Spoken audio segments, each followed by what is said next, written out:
Royal Enfield have been hitting it out of the park in recent years with their new models, however, there are definitely some more big hitters on the way. With EICMA around the corner, now is the perfect time to let you know all the biggest rumours from the Indian giants. My first entry on the list has to be the Himalayan 450. This will be a revolutionary model from Royal Enfield as it looks set to include a water-cooled engine.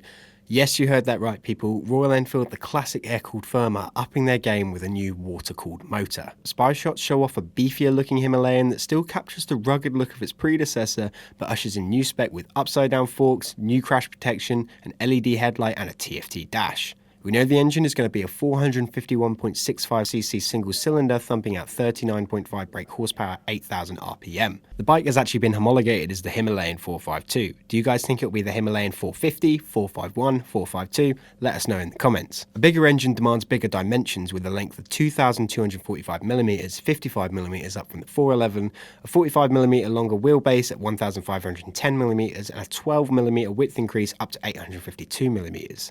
Height comes in at 1,360mm or 1,450mm with the optional taller windscreen. The new design is still quintessentially Royal Enfield, but with a modernised take on the more classically styled 411. I personally love these updated looks. What do you guys think? Do you prefer this visual update compared to the previous Himalayan? Finally, the price. The speculation in India puts it around £3,000, but I reckon here in the UK with the 411's £4,699 price tag new, the 450 will sit around the £5,200 to £6,000 mark. With EICMA in sight and Enfield endlessly teasing us on social media, we hope to hear of a release date and price very soon. What do you guys think of the new Royal Enfield Himalayan? Make sure to comment below. Rolling on to our second big rumour doing the rounds, and it's the Hunter 450. Similar to the tale of the Himalayan 411, the Hunter 350 is a fantastic bike in its own right, and we thoroughly enjoyed having it in for test this year, so go check out our review. Still, us motorcyclists have a power-hungry proclivity, and Royal Enfield are delivering it to us in the form of the Hunter 450. It's expected that the Hunter 450 will house the same 451.65cc single seen in the upcoming Himalayan 450, so power figures will be in that same 40 brake horsepower ballpark, lightly tuned for the roadster chassis. Against the 350's 20 brake horsepower, this will be a great improvement, and we'll see the Hunter poising itself to take on the highly anticipated Triumph Speed 400 and Scrambler 400X. Check out our video on these two. If Royal Enfield priced this right, it could be a game changer. Spy shots see a sturdy machine with 17-inch wheels and standard telescopic forks, keeping it in line with the 350's retro styling.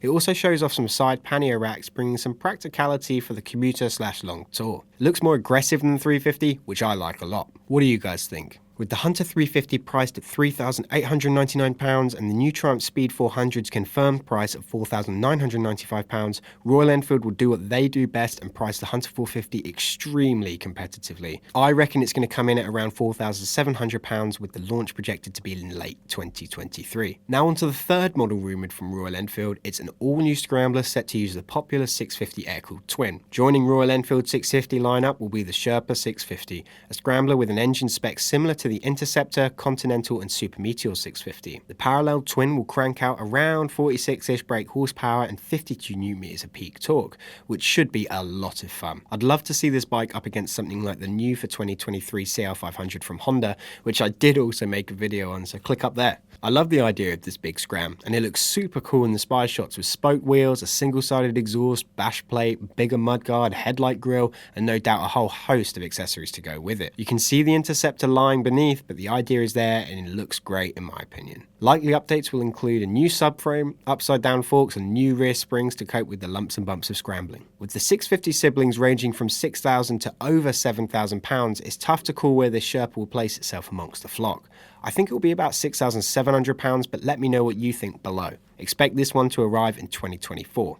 Enjoying this video? Well, be sure to subscribe to Bike Matters as there'll be loads more content like this hitting the channel soon. On to our fourth rumour now, and this will be a big hitter. It's the Shotgun 650, a wicked bobber entering the 650 lineup alongside the Sherpa. Following the success of the Super Meteor, it is expected this shotgun will share many foundations with its cruiser brethren, but offer out that bobber appeal. We saw an early incarnation of this bike back in 2021 at EICMA when the SG650 concept was unveiled by Royal Enfield. It came as the result of a challenge set to their own design team by Chief of Design Mark Wells. I think the concept looked really badass, but spy shots show something a little more toned down, still cool, but definitely not as lavish. Once again, using the parallel twin with 46 brake horsepower and 52 Nm of torque, this motor isn't going to be brand new, but the headlight casing, upside down forks, and floating single saddle will be. Whilst almost all of these spy shots show a black bike and one very similar to its cubic centimetre cousins, the shotgun will be a darker and grittier option for those who like the performance of the Super Meteor, but want an alternative riding position and style. Pricing on this will likely be in line with the Super Meteor at £6,699, potentially more depending on your budget. I can see dozens of accessories becoming available for this model. I'm calling it at £6,900 and likely to be launched in 2024. What do you guys reckon? Would you be interested in a Royal Enfield bobber? So that's the big rumours out of the way, which leads us to something more controversial. I decided to squeeze this in last as it's not everyone's cup of tea, but Royal Enfield have confirmed they are working on electric models. I know a lot of people hate even the mention of the E word, but this could be interesting coming from a heritage company such as Enfield. I can't imagine this being performance focused with Royal Enfield's outlook on laid back riding, but rather an economical, classically stylish option for those who like the idea of electric, but hate the plastic, transformer-esque machines that have footing in the market. I think it's safe to say we won't see something available to consumers till at least 2025. I want to keep this brief, so I'll just ask you, if Royal Enfield delivered on a great looking and economical electric alternative, would you be interested? Let me know. That wraps up my What's Next for Royal Enfield video. I'm sure I missed many things, so let's get a discussion going in the comments. Tell me what you know. Check out our Royal Enfield Classic Hunter and 350 videos scattered across the screen now, like and subscribe, and I'll see you in the next one.